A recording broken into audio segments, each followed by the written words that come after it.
Thank you for this opportunity. Um, um, Today I want to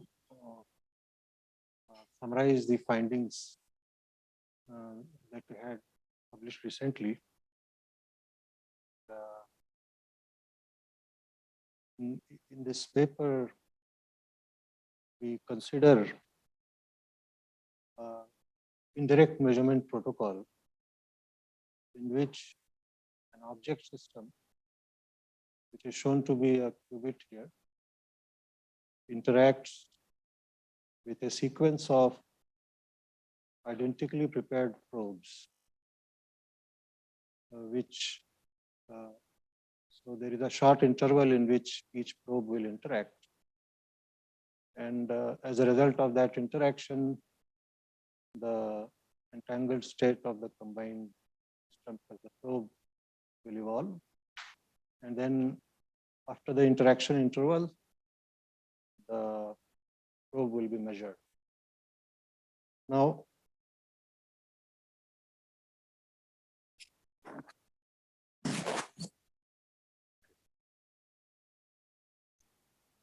so this model is fairly typical and has been considered extensively in the context of continuous monitoring of a quantum system.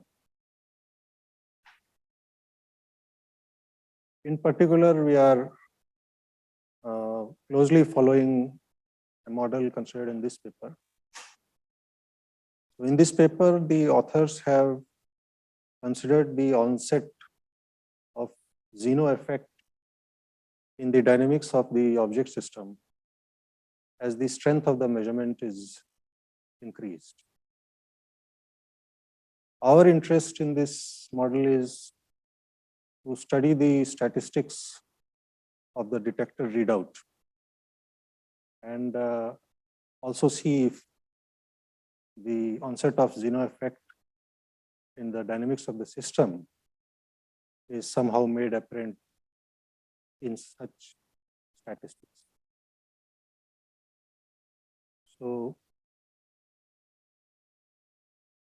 very briefly, the Hamiltonian of the object system is, it has some internal frequency, gamma naught, and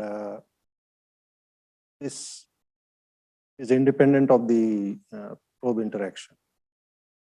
Now, when the probe and the system are coupled, then the combined evolution would happen in accordance with this Hamiltonian.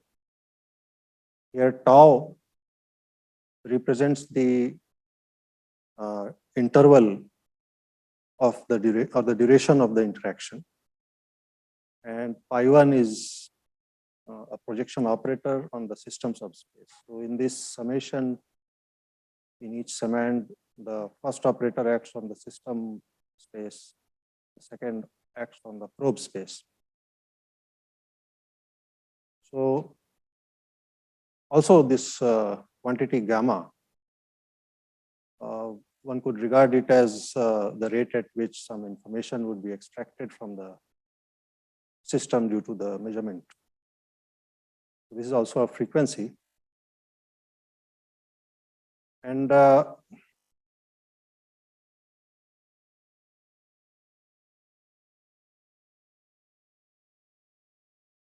so the ratio of gamma to gamma naught has to be regarded as a strength of the measurement. And when I speak strength of the measurement, then I'll be referring to lambda here. So basically what is happening is that the probe will come and interact with the system. And then on the detector side, what we'll do is make a measurement on the probe. And if we detect the probe to be in this state, then the observer would consider it as a no-click event because the state of the probe has not changed due to the interaction.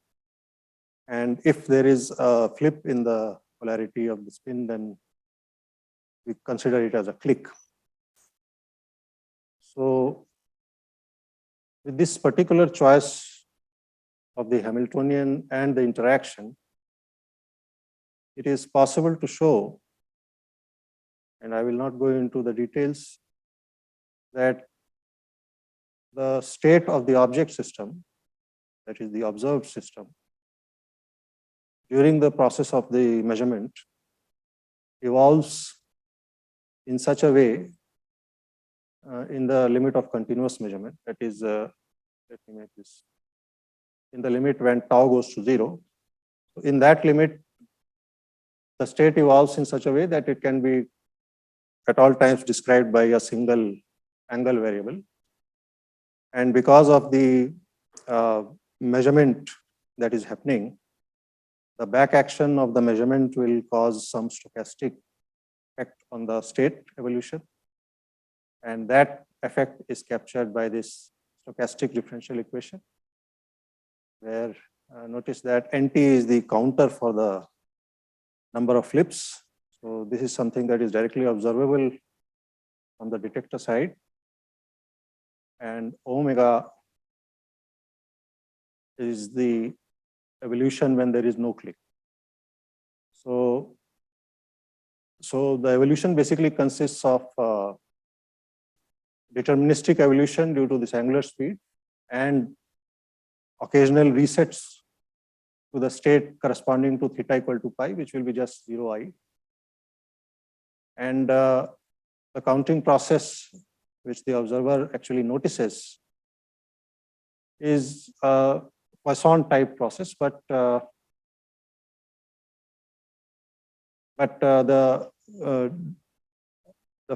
important feature of this counting process is that the intensity at any given time for this process is not constant, as is usually the case in the standard Poisson process. This intensity actually depends upon the history up till time t. And so in that sense, it's a stochastic process itself. So it helps to see some of the trajectories that theta will have as time evolves for various values of measurement parameter. And the important conclusion that one has to draw here is that, and it is obvious in this last panel, that during the evolution at sufficiently strong measurement, for sufficiently strong measurements, there will be periods in the evolution when there will be no clicks, and then there will be durations where the observer will register a rapid increase in the number of clicks. And this is basically because of the fact that when theta is pi, then this quantity becomes very large. And that's what we see in this. So there is a rapid increase in the number of clicks. Again, there is duration of no clicks and so on and so forth. So this is also apparent in the counting statistics, which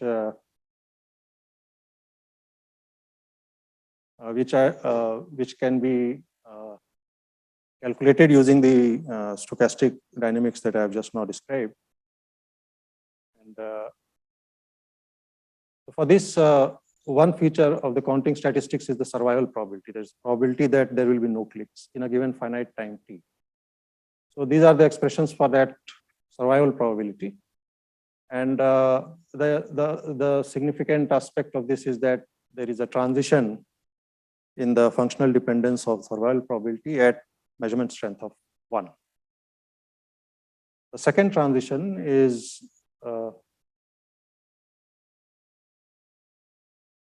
noticeable in the expected number of counts that the observer registers in a finite time t.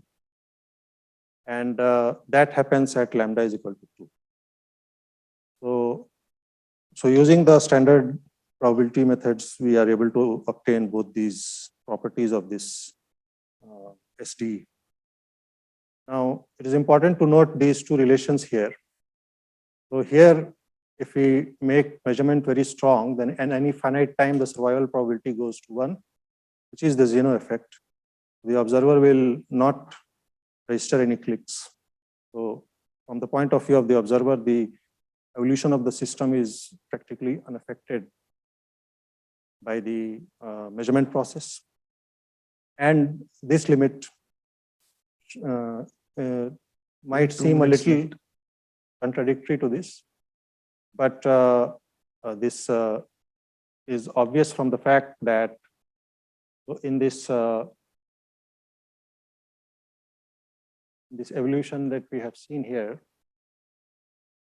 so the number of counts are these clicks. So in the limit of strong measurement, even though survival probability goes to 1, still as a limit of a different function, it's still possible to have a non-trivial counting expectation value of the counts.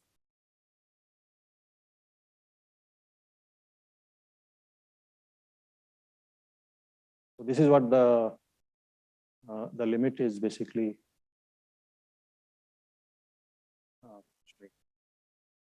So we have also studied the from this Ito equation, we can in fact obtain this Fokker-Planck type equation for the probability density of theta as a function of time. This evolution, we can solve it using a renewal approach or a spectral analysis of this equation. So these are the plots of the probability density as a function of time for various parameters strength.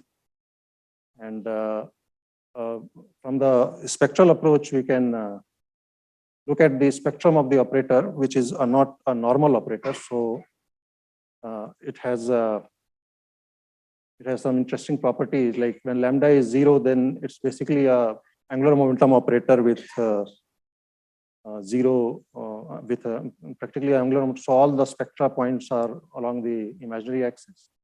And as we tune lambda from 0 to 1, we see that one of the eigenvalues, which is the steady state corresponds to the steady state density, is invariant, and the two of the eigenvalues proceed along the unit circle, and the rest go into a continuum limit as lambda goes to 1. So, so these are the basic findings, and thank you.